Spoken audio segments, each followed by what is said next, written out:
Good morning, welcome to another daily video. Are you sitting comfortably? Because today is a very dramatic day. Even more dramatic, I'd say, than yesterday. If you haven't seen yesterday's video, go and check that out. But let's crack on with what I got up to today. So it all started with us waking up in France in a cabin. I went outside, sat on the balcony, had my chocolate breakfast with my chocolate milk.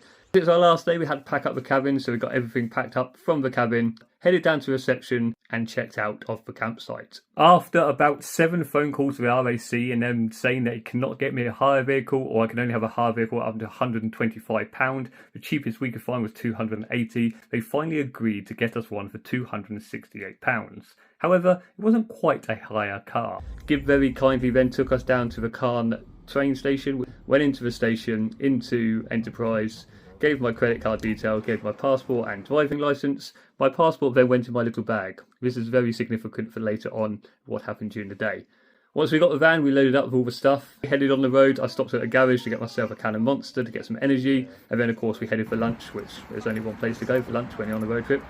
We then headed further towards Calais port. We arrived at the port. There's check-in. This is the yellow building where we had to drop off the key for the Enterprise van. We got all the luggage out. Went into the building and just dropped the key up through here. It was at this moment that he knew. He f***ed up. It turned out, if you look through a window very carefully here, you can just see my bag hanging up on the seat, which included my driving licence and passport. So obviously this is a problem because I couldn't get the key back because it was in that lockbox. Couldn't speak to any member of staff because it was closed. I couldn't get through to anyone that could get anywhere near the port until Monday morning. So this was a bit of a significant issue considering it was Saturday afternoon.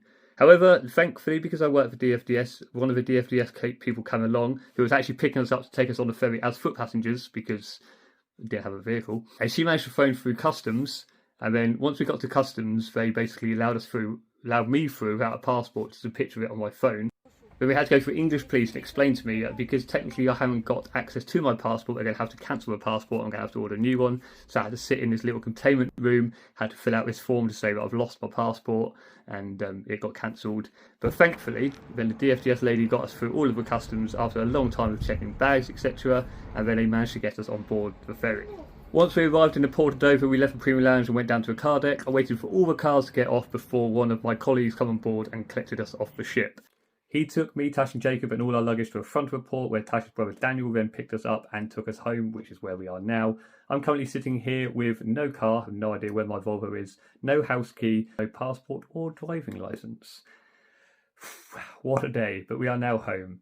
Thank you very much for watching. Thanks to everyone that's helped us today. It's been really appreciated. I'm doing a daily video every single day. I shall see you tomorrow for another one. Until then, Ginger Mafro.